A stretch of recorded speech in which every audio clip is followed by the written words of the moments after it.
Pagi Pak. Iya, pagi Pak. Jadi di sini saya ingin mengajukan cerai talak Pak.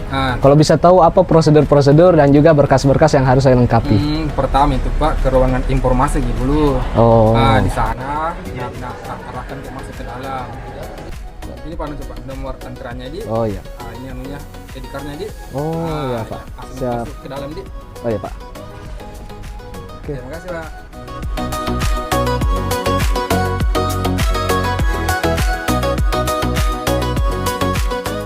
Tahap pertama, yaitu loket C atau loket informasi dan pengaduan. Sebelum mengajukan gugatan cerai talak, masyarakat dapat terlebih dahulu datang ke loket C untuk memperoleh informasi dan mengetahui persyaratan berkas yang harus dipenuhi. Loket ini menjadi pintu awal sebelum masyarakat melanjutkan proses ke loket pembuatan gugatan. Melalui loket C, masyarakat dapat menanyakan berbagai hal terkait prosedur berperkara, mulai dari alur pelayanan, jenis perkara, hingga persyaratan berkas yang harus disiapkan. Petugas akan membantu memberikan penjelasan secara jelas dan mudah dipahami sehingga masyarakat mengetahui dokumen apa saja yang perlu dilengkapi.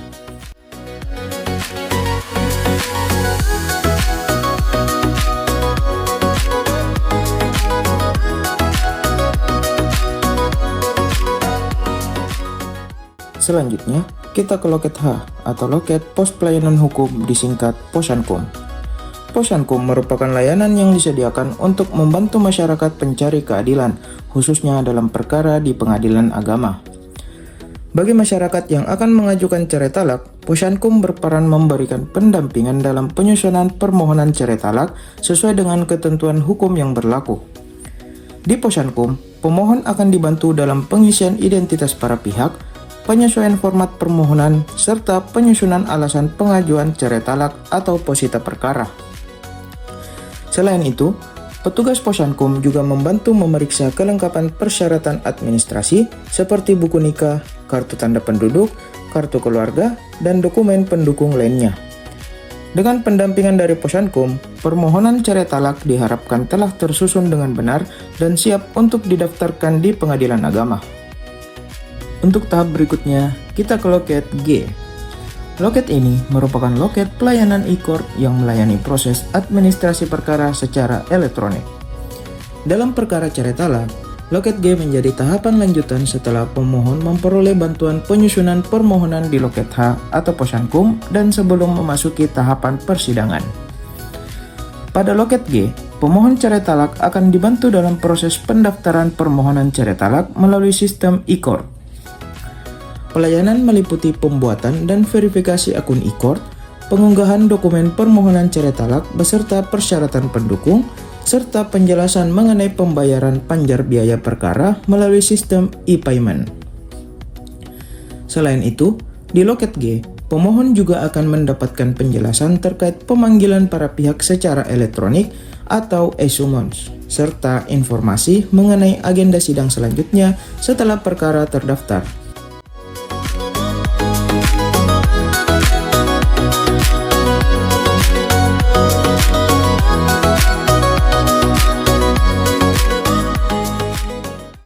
Setelah permohonan cerai talak diregistrasi, pengadilan memanggil pemohon dan termohon secara resmi.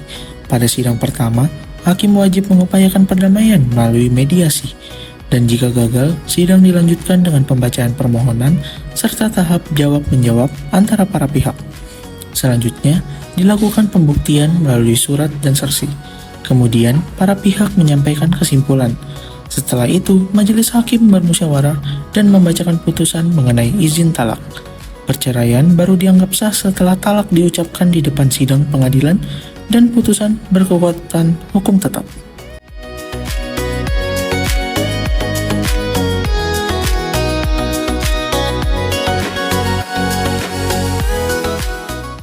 Sidang ikrar talak merupakan tahapan akhir dalam perkara cerai talak di pengadilan agama.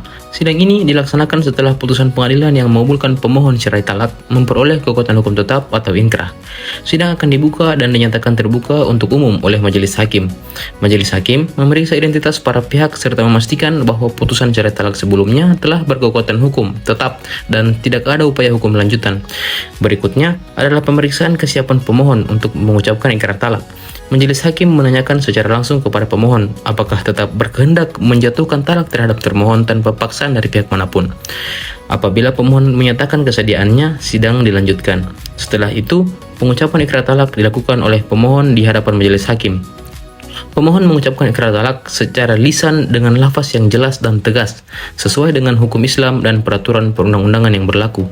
Apabila ikrar talak telah diucapkan, majelis hakim kemudian menyatakan talak sah dan jatuh sejak saat ikrar diucapkan.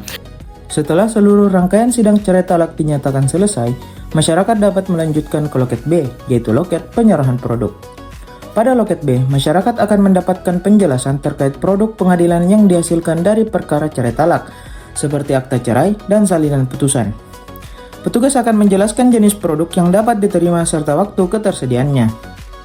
Seiring dengan perkembangan layanan peradilan berbasis elektronik, saat ini seluruh produk pengadilan tidak hanya dapat diambil secara langsung, tetapi juga dapat diakses secara online melalui sistem layanan elektronik yang telah disediakan. Melalui layanan ini, masyarakat dapat mengunduh salinan putusan atau produk perkara lainnya secara mandiri, tanpa harus datang langsung ke pengadilan.